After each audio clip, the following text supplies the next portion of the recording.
Imagine pulling out the most invasive credit report possible. So not just your information on financials and so on, but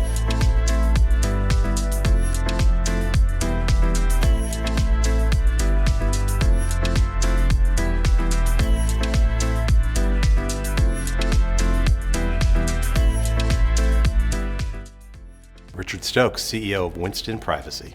So Winston makes a small little network device, which, just like Ring protects the physical home, Winston protects your digital home. It encrypts, scrambles, and accelerates your internet, blocks all the bad guys from spying on you and your family, makes your internet awesome in the process. So I spent 14 years in ad tech. I sold my last company to the world's largest advertising agency. I stayed on for about 5 years as a global head of innovation. And it was in that role that I began working with these companies that were tracking consumers. And it wasn't so bad at first, but in early 2017, I began to see signs of new platforms that were tracking individuals by name.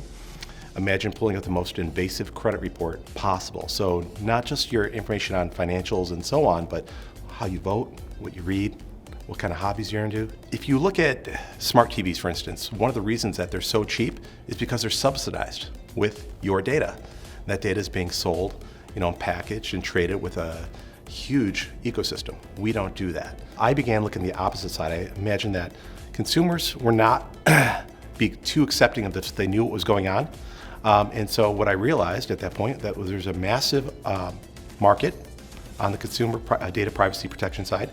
We created Winston at that point as a prototype, tested it out, did some false store testing on the internet. Turns out it validated the demand. And in the first 30 days of our launch, we sold over $500,000 of product. So the way that we determine marketing spend is by working backwards from the supply chain. At the beginning of the year, we try to understand how many units we can produce that year and sell. We produce that forecast.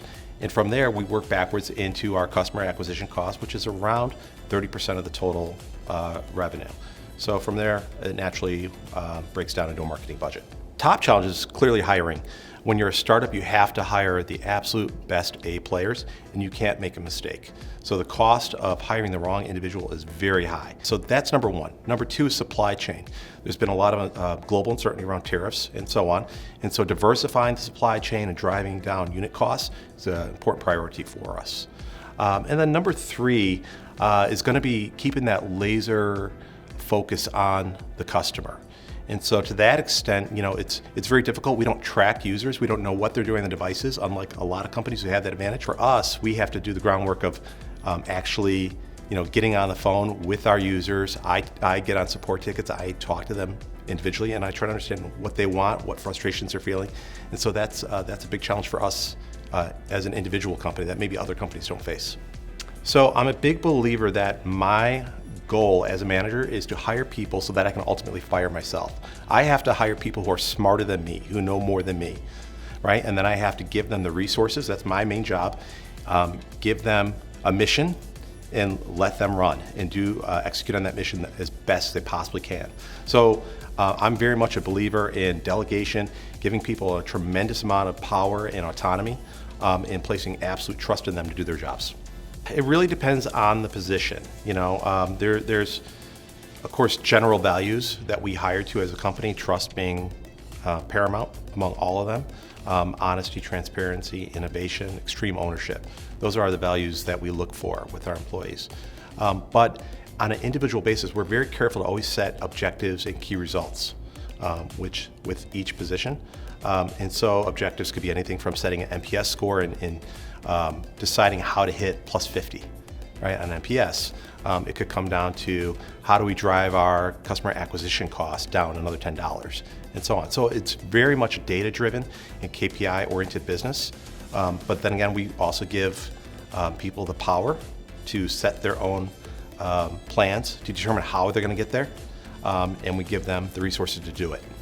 The biggest way that we're different is trust. Everything about our brand is based on trust and not betraying the consumer. So everything from our privacy policies to our website, we talk about we are not collecting data, we are not logging data. We've built this technology from the ground up so we can't see what people are doing on these devices. Our whole premise is, look, we're going to give you an honest product. It's going to be a little bit more costly because we're not subsidizing it by betraying you and selling your family's data to anybody else. So consumer data privacy is a relatively new industry.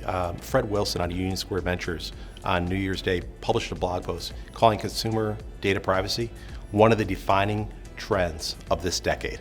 So the tailwinds for this are high. It's an industry that literally has not existed until the last year or two.